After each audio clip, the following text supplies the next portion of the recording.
What's going on, everybody? Danny Gutierrez here. Thank you guys so much for joining me on this episode of the Total Fight Mic Go Away notification. It is January 23rd of 2021. I know it's been a while since we last spoke. There's been a bunch going on. I've been actually trying to come up with different concepts and different ways to keep you guys engaged with the show.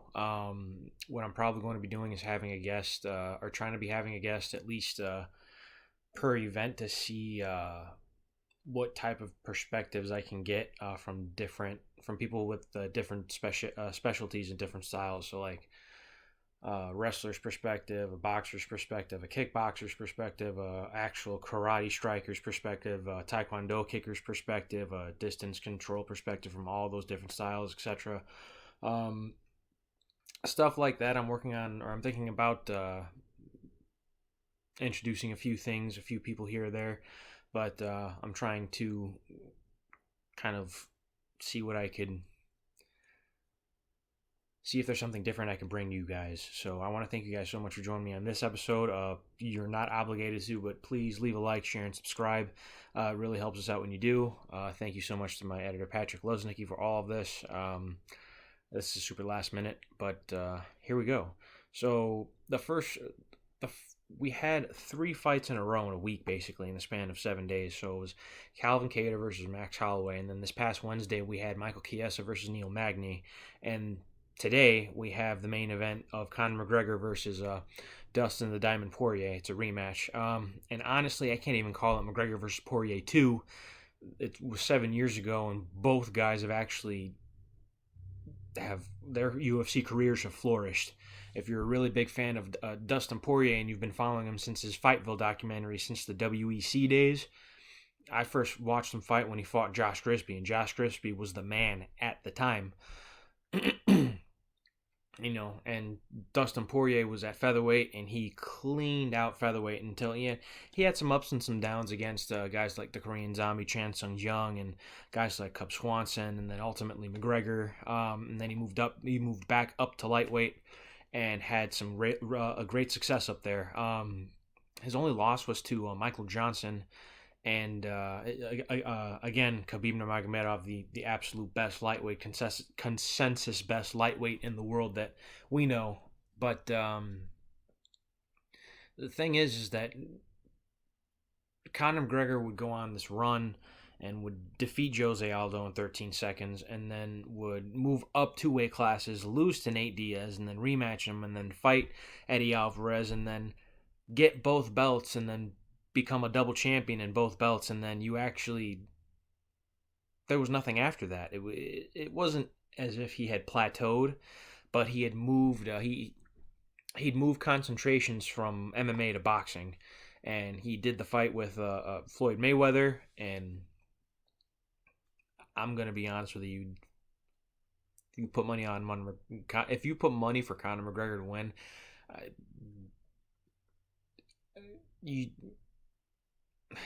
you probably shouldn't have, because there was no way Conor McGregor was going to win that fight.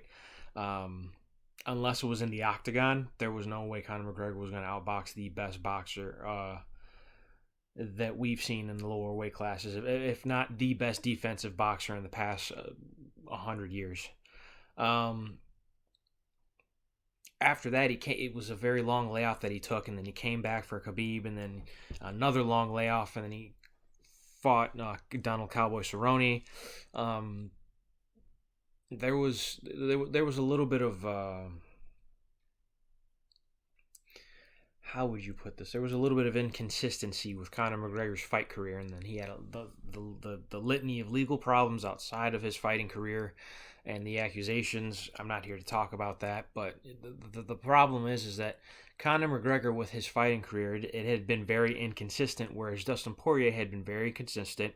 He had been fighting the best of his division at that time. He did what he could. He couldn't unify the titles, but he did touch interim UFC gold against the former featherweight champion Max Blessed Holloway. We'll get to him in a little bit.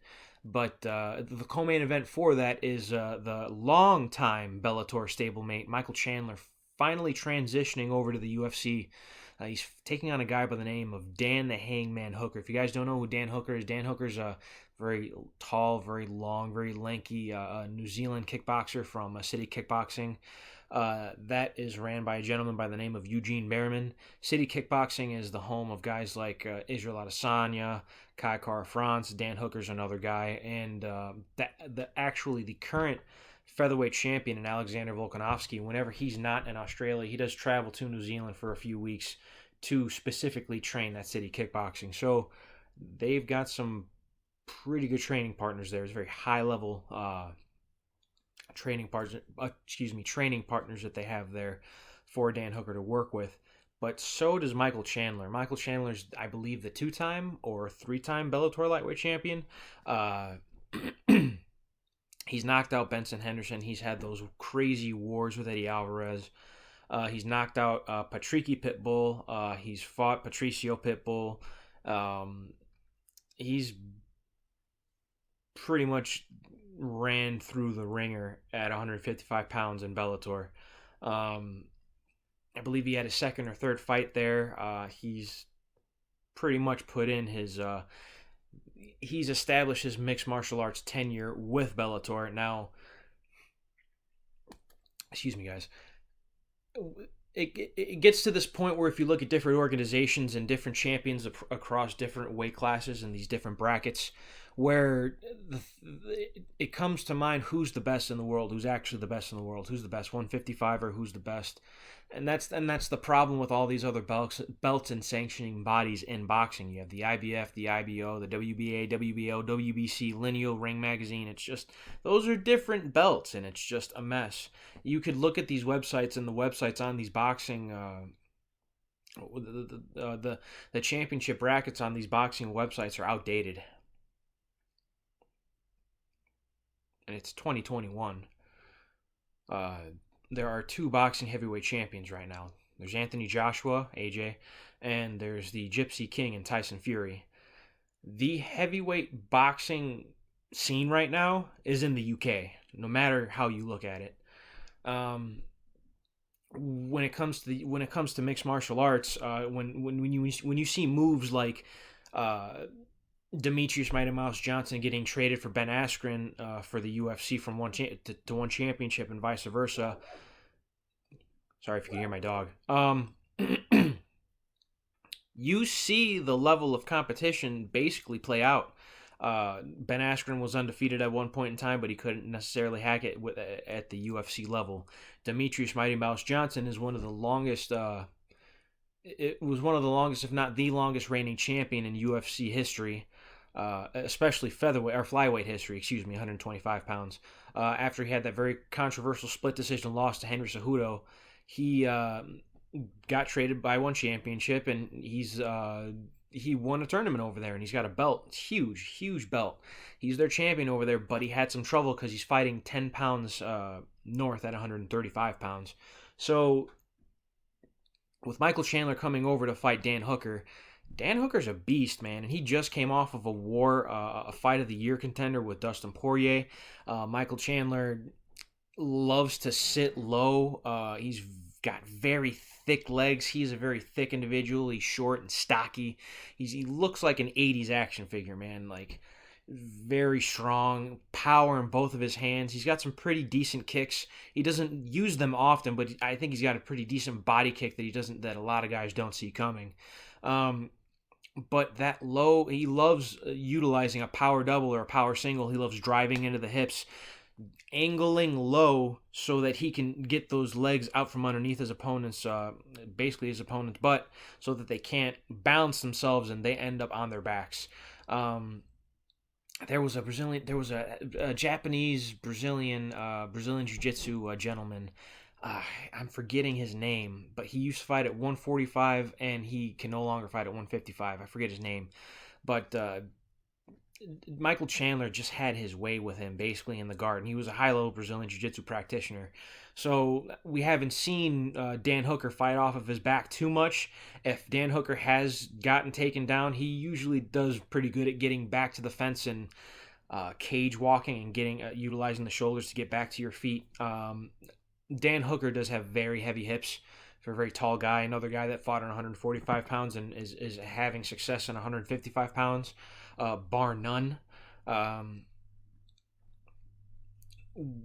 It's gonna be a phenomenal fight. It's gonna be phenomenal lightweight contests.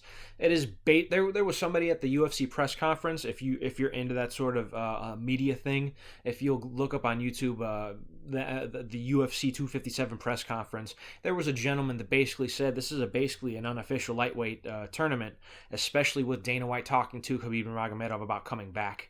It is very much seeming that way, and you gotta love it, man. You gotta love it. So, so the first fight that we had earlier in the week, in the past 7 days, was Calvin Kattar and Max Holloway. Man, Max Holloway, they say, beat the brakes off of Calvin Kattar. You guys ever play Street Fighter? Do you remember that? Do you remember that the bonus stage where you could just beat up the car? That's pretty much what happened with Calvin Kattar and Max Blast Holloway. Nothing against Calvin Kattar. Calvin Cater's a phenomenal boxer. He's got phenomenal boxing techniques. He's got a great jab. He's got great defensive wrestling. He trains at the East Coast with all those guys. I do believe that he trains. Or actually, no. For this camp, he went to the West Coast. I believe he went to train with the Diaz brothers, and was actually kind of smart to get kind of the elongated feel of Max Holloway's striking style, but since Max Holloway's last fight against Alexander Volkanovski, which was a very close fight, a lot of people argue that he won that fight. He had made improvements since then. You can see it in that fight. It was a universal change that Max Holloway made. He was to his striking. He was utilizing a lot of body shots, and that opened up the head strikes for Max Holloway, because Calvin Kattar had to protect himself. And there was a point in time where after the second and third round, especially after, I'd say, the minute and 30 second, with a minute and 30 seconds of there being left in the second round, you can kind of tell that Max Holloway was taking over. The scorecards were, 50-43, 50-42. When was the last time you've ever seen a 10-7 round in MMA alone, let alone the UFC? Strikeforce, Shuto, Bodog, go back. You won't see it. Maybe, historically, documentably speaking, in a local scene, you may find a couple, but at that high of a level, I'm surprised his cornerman didn't throw in the towel, because Calvin Kattar was a bloody mess after that. Now, he landed some pretty hard shots, but Max Holloway was smart, and he just did very well at getting away from those shots. That was a masterclass of a performance. Now, moving on to the most recent bout that we had on this past Wednesday, it was Neil Magny versus Michael Chiesa. Now, Neil Magny had taken some time off. He had some wins and had some losses. At one point in time, he was on a very heavy win streak, and that win streak included guys like Calvin Gastelum.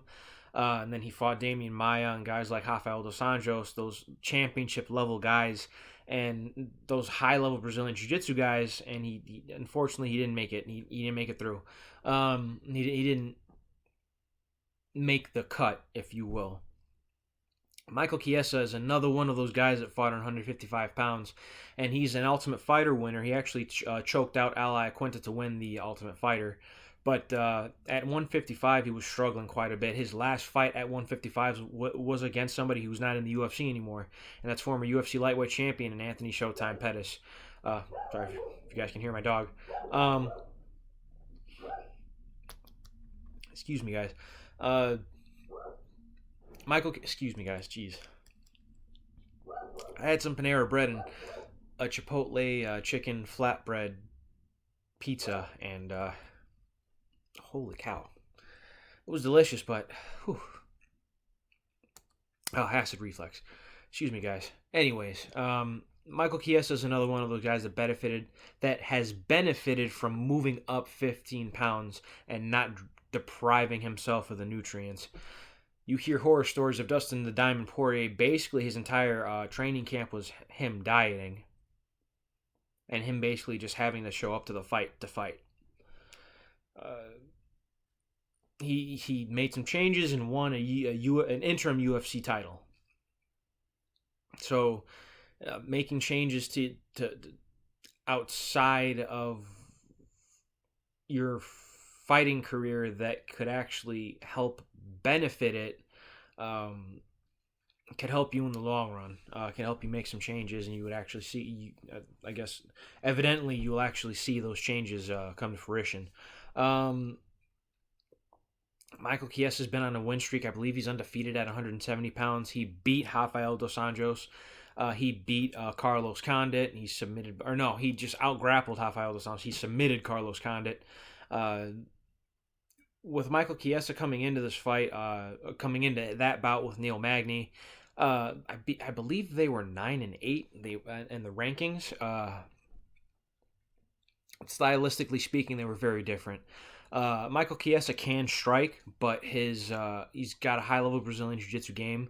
He's not a Brazilian Jiu-Jitsu black belt, I don't think, but his skill set is always growing, and you saw him just basically manhandle Diego Sanchez, and Diego Sanchez has been grappling for a long, long time. He actually spent time with Sato Ribeiro at 155 pounds, if you guys remember, around 2009, 2010-ish. But Diego's no slouch on the ground, and Michael Chiesa was just bigger, longer, much more technical. That was basically the the the Andy Life equation for Neil Magny's style, because he's a striker. He loves to utilize his jab. He loves utilizing straight punches. He'll love to utilize his movement, and he loves staying on the balls of his feet. The problem is with that is that he tends to back up to the cage quite a bit.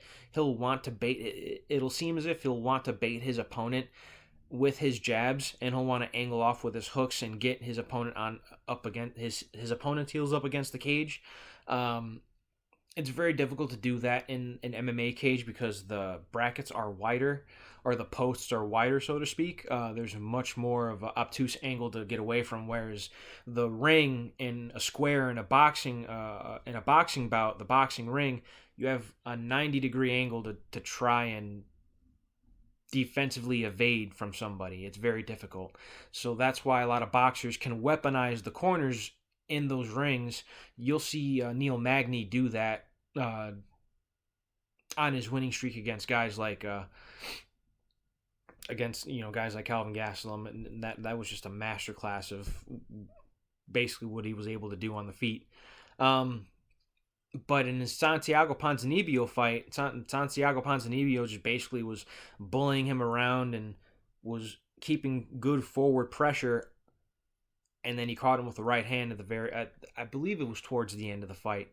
But in this fight, Michael Chiesa basically just out grappled and out techniqued Neil Magny. Neil Magny had some moments. He had Michael Chiesa in an inverted triangle, I believe, in the third or fourth round, and he was able to defend himself very, very diligently off of his back, especially from half guard, because it looked as if Michael Chiesa loved that outstretched half guard when he was on top, and he was actually doing a really good job at advancing and getting in some ground and pound to try and look for a submission.